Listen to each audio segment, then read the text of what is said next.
discomfort. That's what it means to me, discomfort, which is weird. You would think, why would you keep doing that to yourself? But it constantly pushes me. I love the shock. I love the challenge of it. I love the journey. Welcome to the Travel with Meaning podcast, the show that talks with artists, entertainers, entrepreneurs, chefs, athletes, CEOs, and travel industry experts to hear their travel stories that have impacted their lives and careers. I'm your host, Mike Scheibel. Join us on an epic adventure. This is going to be part one of a two-part series. I'm going to introduce you to Amy and Nick of What the Pho Podcast. I had a chance to meet Amy and Nick on a trip to Austria. Now, if you don't know, I love a shared experience, the connection, the bond, the memories, the inside jokes you all have. So this first part of the episode, we're going to talk all about this extraordinary trip that we had in Austria. Thanks to the good people at the Austrian Tourism Board for putting on the Untold Stories experience through Austria. Now, we had a couple days in Vienna. Our group, with Amy and Nick was a part of, we went up to the Alps to a town of Tux. We got to explore the Hintertux Glacier. We skied. We went inside the glacier. And then we had a chance to go and stay at probably one of the greatest hotel resorts I've ever been to, the Alpine Resort Sachar in Seefeld. Truly one of the most incredible places I've ever been. And this whole trip really encompassed everything that I really believe that wellness has. Time in nature, connection with other people, spa, good food, time to reflect, all that and then some. I'm excited to introduce you to Amy and Nick, and for us to talk all about Austria and for you to hear about this experience. And then also in part two, we're going to talk more with Amy and Nick about who they are as travelers, where the idea came from for What the Pho, and what's in store for them going forward. Enjoy my conversation with Amy and Nick about our untold stories in Austria. Hey, what up, community? I'm super excited to have this episode for a number of reasons. One, you know, I'm a big fan of these shared experiences, right? Going places and connecting with people and then reconnecting. And on this episode, I get a chance to talk to two podcasters who I actually really like a lot, Amy and Nick from What the Pho Podcast. And they're coming to us on this episode all the way from Manchester, England. That was my terrible British accent, but what up, Amy and Nick? Hello. Hello. Hey, thank you very much for having us. It's our pleasure. Yeah, it really is. It's deeply both our pleasure. So we met in Austria as part of the Untold Stories experience with Austrian Tourism. So I thought before we kind of get into who you both are as travelers, who you are as podcasters, let's talk about this experience. I'd love to hear from both of you, like, what did you think of that time in Austria? And I guess what were your expectations and what were your big takeaways? Do you go first? Yeah. So we had been meaning to go to Austria for a really long time. So obviously being in England, we have great access to Europe, nice cheap flights. So we can go many places. And before going to Austria, I think we'd done actually bang on half of Europe. Mm-hmm. I think there's 44. I've got a little app that says which countries I've been to. And yeah, we'd been to 22 out of 44 of Europe. And so, yeah, it was always on our list. And I can't give you a good enough reason of why we never went there. But it was always one that we wanted to go to. So we were thrilled when we got the chance to go with Austria Tourism. And when we saw the itinerary, like we were kind of looking at each other thinking, like, this sounds amazing. And I can't believe, I mean, we'll go into it, but I can't believe how much they did for our group and the places we went to and the hospitality and the accommodation we stayed in and all the food and activities. At the time, I was thinking, this seems like it's too much. Like, has there been a mistake? Yeah. Are they going to kick me off the trip? Yeah, we definitely said that to each other. Yeah, they're going to find out halfway through that, you know, we're not super famous. But no, just the itinerary, we were like, wow, this looks impressive, and it lived up to expectation, didn't it? Oh my God, did it? Yeah, like I feel like we got a really good grounding in Austrian culture, definitely with food. We had a lot of food, kind of the spa culture as well. They go naked. If anyone's unsure, they always go naked. Like we learned so much, didn't we? Yeah, and what a beautiful country. We saw cities, we saw mountains. We went skiing, and this was October. I didn't know it was possible to go skiing in Europe in October. Apparently, Austria, you can ski. It's possible all year round, which is incredible. It's because it's on a glacier.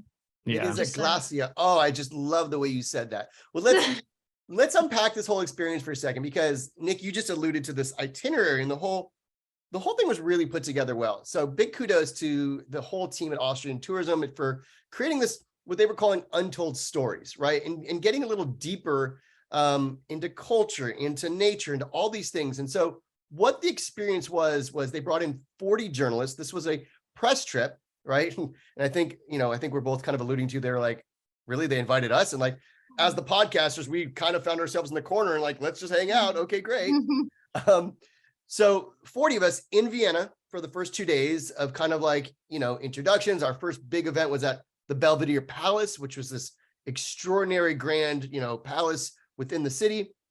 We spent a day and a half in Vienna. And then we all, from the 40 people, all broke off into different groups to explore different regions, right? And so I was lucky enough to be in the group with both of you, and we went to the Zillertal region, and that's where we went to the Alps, and we went skiing, and we went hiking, and we, explored this glacier, if you will. But, there were so many moments within this trip that I think really just left me grateful. Look, I say a lot, it's not where you go, who you meet along the way, but it's so much more fun when you're doing it with new friends. And the two of you are people that I really just adore. I love what you do, but I love who you are. But we were in the hot tub, and I don't remember if it was Nick, you or Amy asking about places that you didn't have a good experience. Do you remember that question? Yes. It was me, you, and Sigrid, and we were talking about like places we'd been and we didn't have a good experience. Mm-hmm. And you'd ask me, and I was kind of like, oh, I don't know. Mm-hmm. But my answer was really Vienna. Like, I didn't have a good time the first time I went to Vienna. I might have told you, Amy, like, yeah, no, I do remember years ago. Because you couldn't come up with an answer at first, right? But then later on, you had been thinking about it, and I remember you saying Vienna. Yeah, I didn't feel like I was too upfront about that, so I wanted to share that. Like, Vienna really I didn't have a good experience when I was in my 20s. It just was what it was, right? So going back and experiencing this time, which, as Nick alluded to, we stayed in fabulous hotels and had incredible meals and had good people and good tours. It definitely was presented differently, but for me, it was such a redo on something I was interested to learn about. But I felt like I had to clear the air with both of you because I wasn't honest in that moment. Yeah, I think that's interesting. I'm glad you've brought up Vienna, because I was, first time for us going to Vienna, I was super impressed. I thought it was a beautiful, elegant city, clean. Everything seems to work. That, like, the Austrian, I know, Austria and Germany are similar. They're kind of cousins, if you like, similar cultures, similar countries. Yeah. They've got that, German efficiency. Everything seems to work. It seems to be safe, where you've got cities in Europe which aren't too far away, places like Bratislava or Budapest, which we've been to, fantastic places. I'm not saying they're dangerous, but they're places where I wouldn't have to keep your wits about you. Yeah, I wouldn't be surprised if someone was pickpocketed. I was pickpocketed in Budapest. There you go. Happens in Milan, happens in Paris. It's in Barcelona particularly. It's a big thing in Europe to watch out for pickpockets. It's very rare you'll ever be in any danger, violent danger. But my point is, Vienna just didn't seem to have any of these issues at all. People who lived there said you could put your wallet down on a bench, and chances are most people would hand it into the police. And I felt that. I felt very safe there. I just got the impression it was a great place to visit, learn about some culture, some history, learn about people like Sigmund Freud, but also what a fantastic place I think it would be to live as well, and to raise a family. So for me, I was super impressed with Vienna. So share a little bit with our community, not only what did you think of our time in Austria, but these experiences that really stuck with you, besides just the wonderful connection that we all had.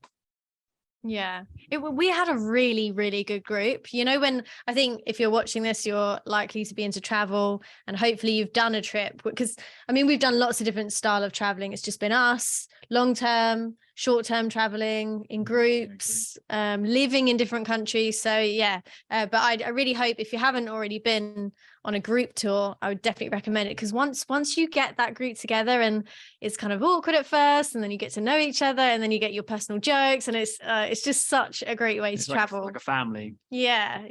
And it's amazing how quickly you get, like Mike, how long was the trip? It was like a week. But like, I feel like I've known you for years. I feel like I know you really well. Yeah. So takeaways. Something we haven't spoke about yet is we went down the ice cave. That's something that I haven't done before. I mean, I've been in caves with those stalagmites, stalactites, that I can't remember which one comes from the top, which comes from the bottom. But yeah, but the ice cave was really cool. And I was surprised on how, what word shall I use? Adventurous it is.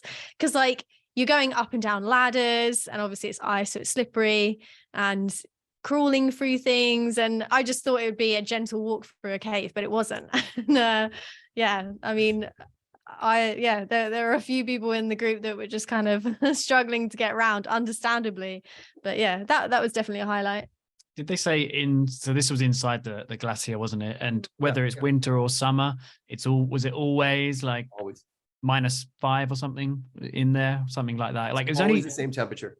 It was only just, and I'm talking Celsius, which is the correct way to measure temperature. That was a fun activity. But yeah, I mean, my favorite part of the whole glacier experience was skiing on the glacier. And I thought, before going there, it was just going to be like one ski run. It'd be no big deal. Like, it'll be cool. Like, I imagine in August in the summer, skiing on a glacier, great. But I thought it'd be a really small ski resort. But it was huge. It was a proper ski resort. I was really, really impressed. So yeah, there's these fun activities that we did in the mountains together: skiing, walking, going through caves.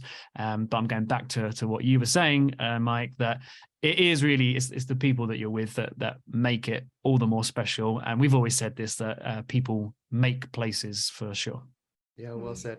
I love that we spent the morning skiing on the glacier and then literally went inside, right? It was such a unique experience. I'm inside a glacier, like, well, this is really weird. But it was awesome. You had also mentioned all the great meals we had. I do want to also say, Amy's gluten-free. I love that every meal they went above and beyond to make sure you were taken care of. They did amazing. I was blown away, not just by the nature, the hospitality, the wellness component. I thought everything had wellness, from like, not just the spa side. Spa wellness isn't just spa, but it's like mind, body, spirituality. I also have to bring up one thing. So both of you were game to even going for a cold dip, right? And if you don't know, people, I love to do a little cold dip. So at the last hotel we stayed at, which was probably one of the grandest resorts I've ever been to, at the Sacha in Seefeld. Seefeld. Yeah. Seefeld. Just an incredible resort, like beyond like just amazing spa resort, like kind of anything you can think of like alpine wellness spa feel, right? It just amazing. It was incredible. They had this, say again? Yeah, I was just saying it was incredible. Like, if whatever you have in your mind of what this was, think 10 times bigger. And that's what it was. Like, not only was it massive, but yeah, there were pools for this, there were pools for something else, there was a pool for something else. And it was just incredible. Any treatment you can think of was available there. The setting, it's it's in this like it's on a plateau, isn't it, with mountains either side. What's the we were told what film? What? Sound of Music. Just think Sound of Music, so you can see what the surrounding area was like. It was just so green, wasn't it? I remember being told, because we're at this point, you're about 1,000 meters, about 1,000 meters. Anyway, my point is, you're not like really high up, like the peaks of the mountains, but you're high enough that you get away from like city pollution and things like that. Apparently, we were told, when it comes to having like certain treatments done, especially to help your breathing, circulation, apparently it's the ideal condition just to get away from the city, relax and detoxify and feel like you've been born again. I'm all about that. I did love, I feel like, especially when we were going in the Alps, like I love, like every time you go in a valley, it felt like you just kept going higher and going higher until we were on the glacier. But like, I don't know, there were all these little towns. You'd go up another windy road, there would be a little plateau, and then you go up more. And I just kept thinking, gosh, in winter, that would be crazy to have to like try and drive down those. Yeah. Yeah, but I mean, yeah, they manage it, don't they? Every winter, they're just prepared for it. And yeah, I mean, the mountains as a whole, like in Austria, are incredible. I think the German neighbors are probably very jealous that Germany does have mountains and you can ski there, but Austria is. I mean, even we've been there again since we did this trip with you. Yeah, I mean, you guys went back. We had a German tour guide, and he just said, if mountains and skiing is what you like, he said it's no competition. He'd rather live in Austria than live in Germany. Yeah. It's the countryside is spectacular. I think we can all agree. I'm pretty sold not just on the nature, the food, the wellness, the people. Like, I think Austria has it all. Like, I think it's still one of those hidden places in Europe that like is under the radar in a good level, but at the same time is so got everything you really need. And I really was blown away. I agree. And actually quite good value for money. Not the cheapest place in Europe, but not the most expensive place in Europe. You think of like France, Paris, you could spend Switzerland, even skiing. Switzerland, particularly. Yeah, that's a good point. I think for what you get value for money, Austria, you can't go wrong. And Austria is kind of like, it's almost like a central European country. It's like near Hungary, Slovakia, Czech Republic. And that Central Europe, I think, is really underrated because it's developed like Western Europe, but it's cheaper like Eastern Europe. So yeah, I think Central Europe is brilliant. Yeah, and it's easier obviously for people who live in Europe like you guys to get there, but totally encourage our friends here in the West to get out there. Definitely. And from there was another guy called Michael on the trip, and he's skied in many different places. He's from Canada, and yeah, he has skied in Austria, I think like 100 times, something like that, like every year since he was, I don't know, a baby. Not that much, but yeah, he travels a lot. And he said that the food culture, and I mean, I'm not here to slam the Americas, but the food culture here in Europe when you're skiing sounds a lot better. Oh my God, slam that. Cause like, anyone who's ever skied in America knows that like kind of roll up after you ski, you go to, there's like some cheap barbecue on a deck and like you grab a burger or a hot dog and you're like, cool, here's a beer. There it was like a whole production, right? It was like fine dining. You're going to get your beer. You're going to get, whether it's a schnitzel or steak or whatever it was like high level, like incredible quality, luxury, wellness. I don't know, everything and then some. Yeah. I get because I've never skied, Nick has, but I've never skied over in the Americas, but I get the impression that over there, it's just about the skiing, where in Europe, it's about the whole day. You wake up, it's about being on the ski lifts. It's about stopping and having a beer or a hot chocolate at lunch, and sit like a lot of times we sit on like deck chairs and look out at the view, have like sunbathe even when it's that cold, but we like sunbathe. And yeah, you stop for lunch, go to a different hut, ski to a different one, and then eat again. Like, yeah, it's a whole, like it's like you said, a production. That's interesting. I think that's so interesting because that's so the mentality, unfortunately, of an America of like, hurry, be there and do that, as opposed to slow down, take it in, enjoy the process and all these components that go with it that really make the experience as a whole beautiful. Like from riding the gondola to having lunch. Oh yeah, skiing as well, but like being there and stopping and enjoying as we're travelers, we know that that's where the magic comes in, is like really just enjoying it. And unfortunately, a lot of us Americans like feel like they need to hurry up and get to the next thing. I think that's true for English people as well. Like I'm saying here in Europe, but I think we're quite similar to that in England. It's all about, right, what can I achieve next? Like, what's the next thing? And actually Europe teaches us that. Like, because we see ourselves as Europe, but we're not kind of Europe here in England. But the UK is a strange one. Like, exactly, we think we're different. A lot of the truth is, a lot of British people, like, they think we realize we're part of Europe, but they think, oh no, but we're different. We're better. We're our own thing. Where the truth is, we're not. No, and actually, I think you're different. In a good way.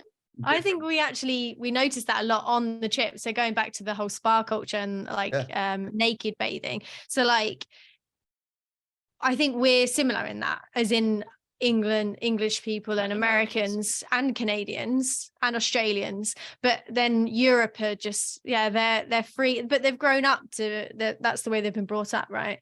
So yeah, it was interesting when we checked into Saha, we were talking to Elizabeth, who owns the place, incredible woman, and she's amazing. I want to look like her when I'm Elizabeth her age. Gertler, who, gosh, I don't know how old she is. She is just an icon in the hospitality space in Austria, right, from her family side, and getting a chance to spend any time with her. But she reminded me of my grandmother on some level, because so well put together and just like elegant and well spoken, and just like also cares so much about the experience, from what it smells like in the hallway to what you're like. She was just phenomenal. Yeah, and we actually bought the scent of the I bought it because I loved it so much, and so our bathroom smells like it. So every time I walk into the bathroom, I think of Saha. It's amazing. Wow. And I thought I was cool because I just took the slippers. Did you? Yeah, I don't think you're supposed to take those. Oh well. By the way, did you eat the cake? We still have half of it in our fridge. So I can't eat it because I'm gluten free. So it's down to him, and he can't finish it. Did you eat it? Tell us what it is. It's the famous like chocolate cake. You guys want to explain it? I think it's called the Saha Torte cake. Right. And it's mega famous, not just in Seefeld, all around Austria, and it's not cheap. I mean, we were given the cake as a gift, which is very nice and generous of them, and it's delicious. It's very rich. That's why I'm struggling to eat it all by myself, because it's very rich. You can only have a small slice at a time, but I believe it's like 50 euros if someone wants to buy this cake, but it's delicious. So if you're into your posh cakes, then it's worth it. Now you're right. It's a known cake throughout Austria. However, they are the only ones allowed to call it the original. So it's the original. And like, it's funny, as we were all departing that day, and like, I don't know about you, but like, I was so excited. I finally got everything in my bag and it's closed. And I'm like, nothing else can get in this thing. And they give you like this wooden box with a cake. And I'm like, what am I supposed to do with this? Yeah. Am I eating this on the plane?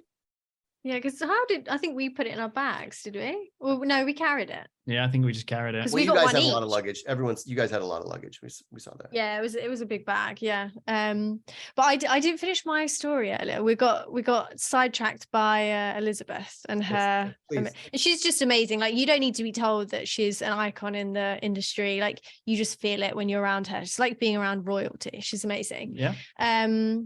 But I've forgotten what my story was. Where was I going? We're talking about the sense.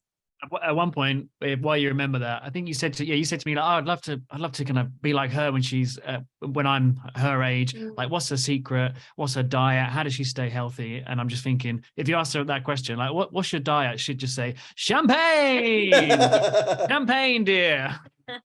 Yeah, true. I think I was talking about the similarities between that was it. When we checked into the hotel, it was the similarities between Americans and English people in terms of spa culture.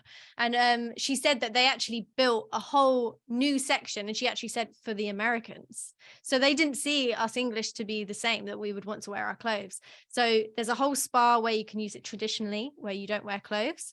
But there's a whole other part of the spa. It's basically doubled, so you can use all the same facilities, but you're just wearing your bathing suit. And I just thought that was interesting. That's how strong they are on the culture. But I tried to see it from their side. So I believe that if you're coming in with your bathing suit on, they see it as unclean. They want to keep the space nice and clean. So you take a towel in there and you sit on the towel. So yeah, I think that's the reasoning behind it. But it's just interesting.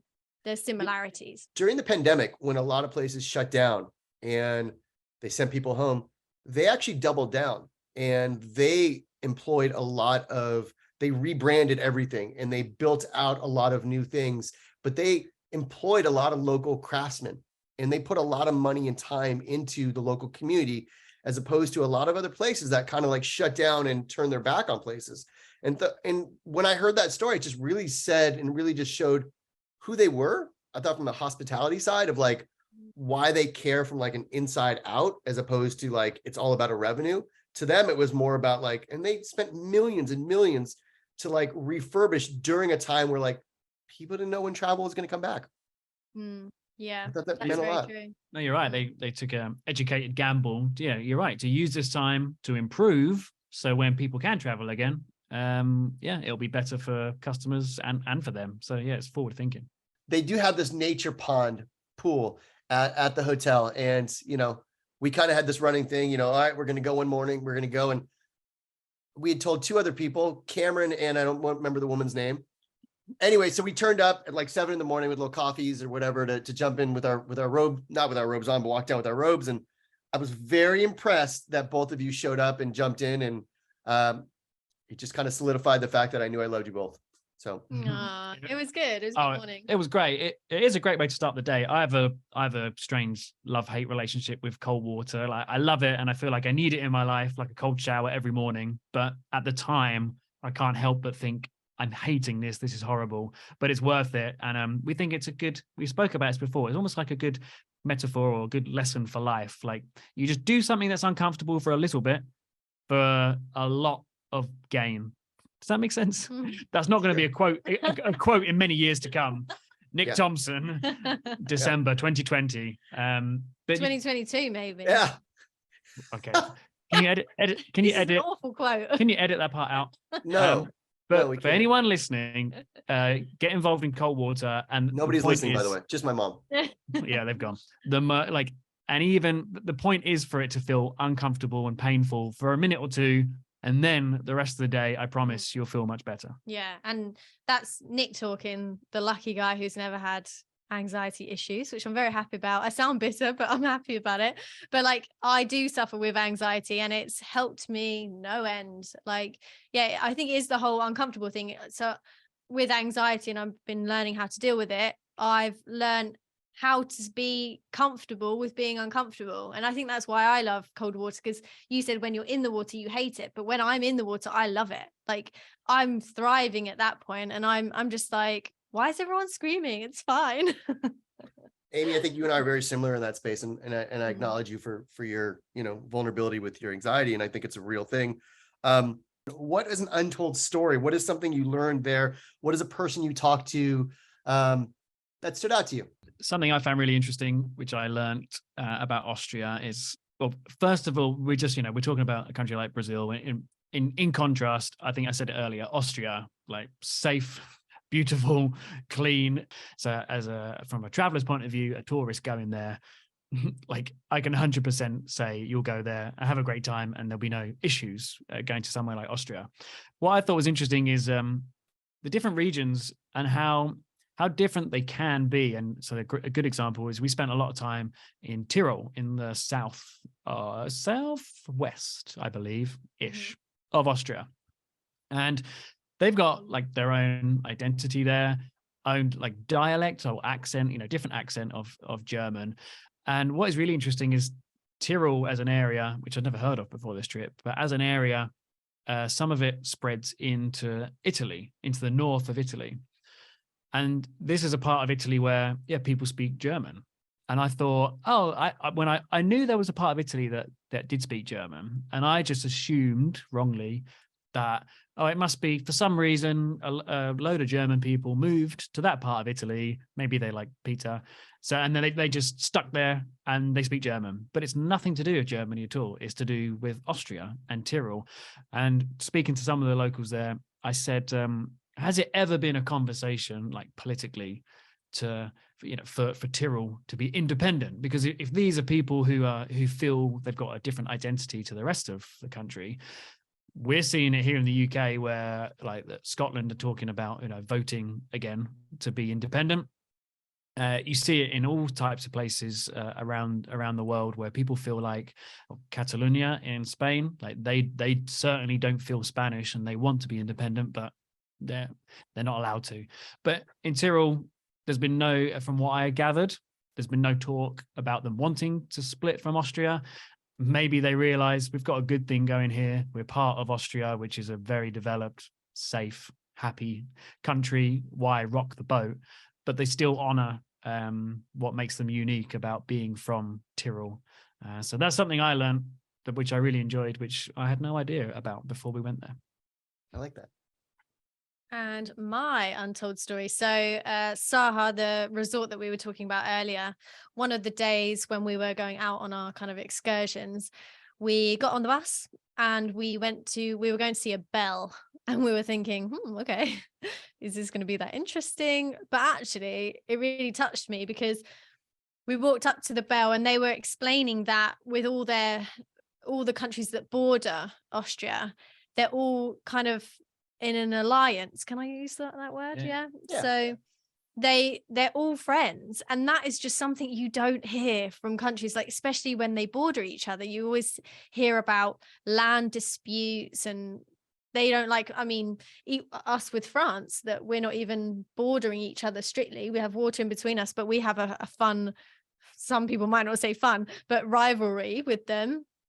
And I really like that. And so what they do is they ring the bell at the same time. Each country has their own bell, and it gets rung at the same time to promote peace, that they're all kind of working together, and just to remind themselves that actually, like, we should all remain close and friends and work together. And I thought that was really nice. I feel like in just Seefeld as a town where the Saha hotel spa resort is, I think it just deserves a bit more of a mention. It's just a beautiful, like, small town, a beautiful alpine town, not far at all from Innsbruck. And it's just a very beautiful, picturesque place. And we've mentioned it before, but I think it just deserves it again. Yeah, the hotel resort that we stayed at, Saher, was out of this world. It was amazing.